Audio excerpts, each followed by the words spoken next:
Okay, let's dive into this. Welcome, apprentice. You've officially stepped into the world of metallurgy. This isn't just a science class. It's where chemistry meets heavy, gritty industry. Today, we're not just memorizing boring textbook facts, okay? We're passing down absolutely vital industrial trade secrets. In this explainer, you're going to learn how to literally manipulate the building blocks of our planet. We'll look at the raw materials, how they react, how we actually pull them from the earth, and then how we protect them from just crumbling into dust. Ancient civilizations actually sparked this exact journey when they first figured out how to smelt copper and iron, literally pulling humanity out of the Stone Age. So get ready, because mastering these elements is the absolute foundation of building the modern world. All right, here's your training syllabus for today. First, the metallurgist's raw materials. Second, chemical reactions and safety. Third, the reactivity hierarchy. Then, understanding ionic compounds. Fifth, profitable metal extraction. And finally, fighting the corrosion epidemic. Let's get to it. Section 1. The metallurgist's raw materials. And this brilliantly illustrates the foundation of our entire trade. On one side, we've got metals. These are typically solid at room temperature, well, with the crazy exception of mercury, which behaves as this fascinating liquid. They have a characteristic metallic luster, meaning they're super shiny. They're ductile, so we can draw them out into really thin wires, and they are fantastic conductors of heat and electricity.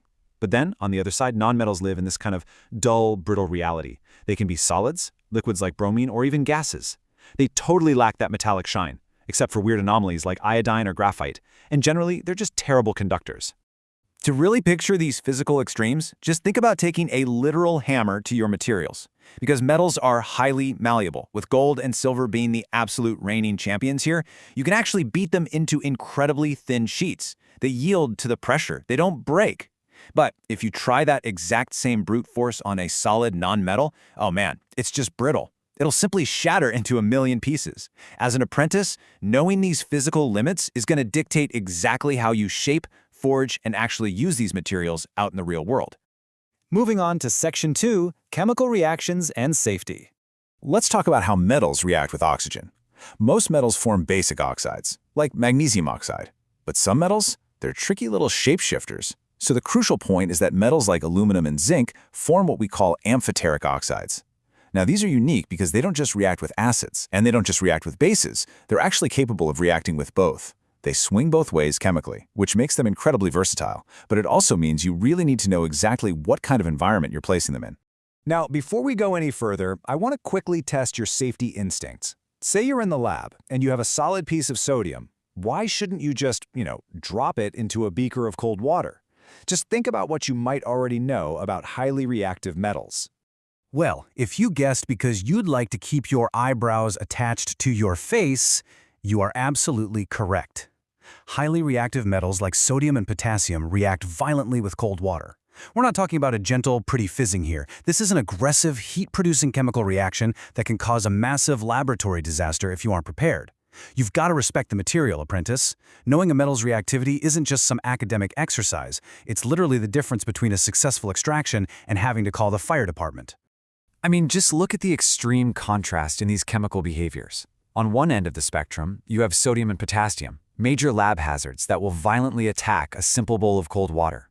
But on the other end, a much less reactive metal like iron just sits there, totally unbothered by cold water. To even get iron to react, you have to subject it to the intense heat and energy of pure steam. This massive variance in behavior tells us we really need a reliable way to rank all these elements.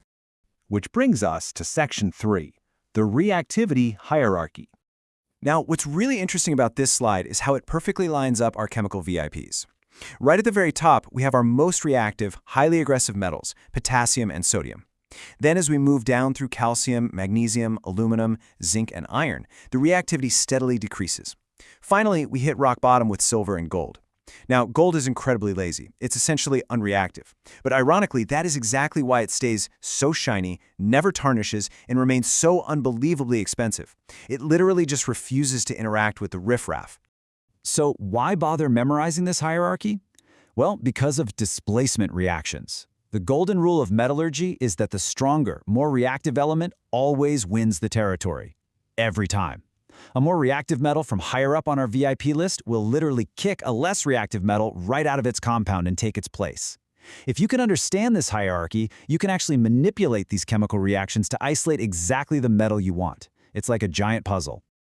All right, Section 4, Understanding Ionic Compounds. Let's zoom in. At the microscopic, atomic level, it's basically a structural dance. Metals desperately want to achieve stability, and to do that, they shed electrons, becoming positively charged ions known as cations. Nonmetals, meanwhile, are over there eagerly snatching up those discarded electrons, becoming negatively charged anions. And because opposites attract, right, this creates an unbelievably strong electrostatic force between them. They lock together super tightly, creating what we call an ionic or electrovalent compound. Now, because that electrostatic attraction is so incredibly strong, these ionic compounds have some very specific traits. First, they have crazy high melting and boiling points. It takes a huge amount of thermal energy to break them apart. They are solid and brittle, and while they dissolve really nicely in water, they're entirely insoluble in organic solvents like kerosene or petrol. But here is the ultimate industrial quirk. As a solid, an ionic compound will not conduct electricity. The ions are just totally locked in place. But if you heat it up until it becomes molten liquid or dissolve it in water to make an aqueous solution, suddenly those ions are free to move around. Instantly, they transform into these highly conductive powerhouses. It's wild. Next up, Section 5, Profitable Metal Extraction. See, out in nature, we rarely find pure metals just lying around on the ground. We find minerals. But here's the thing, not all minerals are worth our time or money. We are specifically looking for ores. An ore is a mineral found in nature from which a metal can be extracted profitably. Industrial ore selection is entirely based on the economic viability of the extraction process. Actually, a super common rookie mistake is confusing literally any metal-rich rock for an ore. To fix this, always calculate the energy cost of extraction first. If the math puts you in the red, well, it's just a mineral, not an ore. Move on. Let's move to and see how this builds our industrial attack plan. Remember that reactivity series we just learned? Well, it dictates exactly how we process an ore. For low reactivity metals, like extracting mercury from cinnabar, you can often just apply heat alone to break the compound. Easy. For medium reactivity metals, we step it up and use carbon as a reducing agent or utilize a displacement reaction. But what about those high reactivity VIP metals at the very top of the list? Yeah, heat and carbon simply won't cut it. Their bonds are way too strong, so we have to blast them with pure electricity using a process called electrolytic reduction. The underlying chemistry completely dictates the engineering. Finally, Section 6, Fighting the Corrosion Epidemic. The environment is constantly, relentlessly trying to reclaim our hard-won metals. We call this corrosion.